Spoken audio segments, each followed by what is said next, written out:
नमस्कार, आप देख रहे हैं नारद मुनि लाइव, जहां आवाज सिर्फ बुलंद नहीं होती बल्कि इंसाफ के दरवाजे तक पहुंचती है। आज हम आपको सुनाने जा रहे हैं एक माँ की लड़ाई। एक ऐसी माँ जिसने बेटे के अत्याचार के खिलाफ न सिर्फ आवाज उठाई बल्कि कानून से टकराकर अपना हक वापस पाया। ये कहानी सिर्फ सावित्री बाई की नहीं है, ये उन लाखों माँ बाप की दास्तान है जिन्हें उनके ही बच्चे बुढ़ापे में बोझ समझने लगते हैं।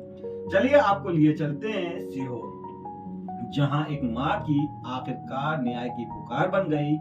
सीहोर की दीक्षित कॉलोनी की रहने वाली एक बुजुर्ग महिला श्रीमती सावित्री बाई विश्वकर्मा पति के मौत के बाद अकेली रह रही थी। जीवन का एकमात्र सहारा था बेटा घनश्याम, पर वक्त ने ऐसा मोड़ लिया कि वही बेटा एक दिन माँ को उनके ही घर से निकाल बाहर कर गया। घर में ताला लगाकर चाबी अपने पास रख ली और माँ सिर पर छत नहीं, हाथ में सहारा नहीं और शरीर बीमारियों से जर्जर। लेकिन मन में अभी भी जिंदा था आत्मसम्मान, और यही आत्मसम्मान लेकर सावित्री बाई पहुंची सीहोर के एसडीएम कोर्ट।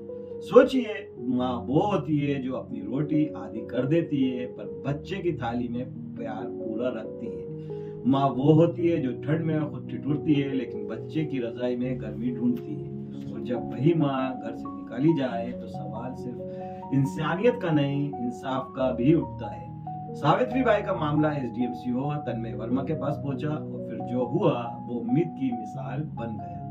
एसडीएम तन्मय वर्मा ने न सिर्फ मामले को गंभीरता से लिया बल्कि तात्कालिक कार्रवाई करते हुए बेटे को नोटिस जारी किया। सुनवाई हुई, जांच हुई और बेटे के झूठ का पर्दाफाश हुआ।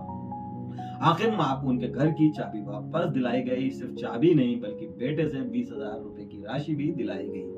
जीवन यापन के लिए सिलाई मशीन भी मुहैया कराई गई और सबसे अहम, माता पिता और वरिष्ठ नागरिक भारत भरण पोषण अधिनियम 2007 के तहत बेटे को आदेश दिया गया कि वे हर महीने 1,000 रुपए माँ को देगा। यह सिर्फ कानून नहीं था, बोला था, ये एक माँ की आत्मा की पुकार थी जो अब न्याय की आवाज बन चुकी थी।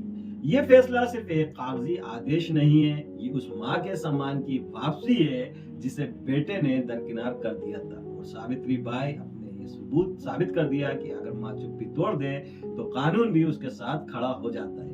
हम सबको याद रखना होगा कि घर की नींव दीवारों से नहीं, माँ बाप की दुआओं से बनती है। और अगर आपने भी अपने माँ बाप को अकेला छोड़ दिया है तो सावधान हो जाइए, क्योंकि अब कानून भी सुनता है बुजुर्गों की चुप्पी।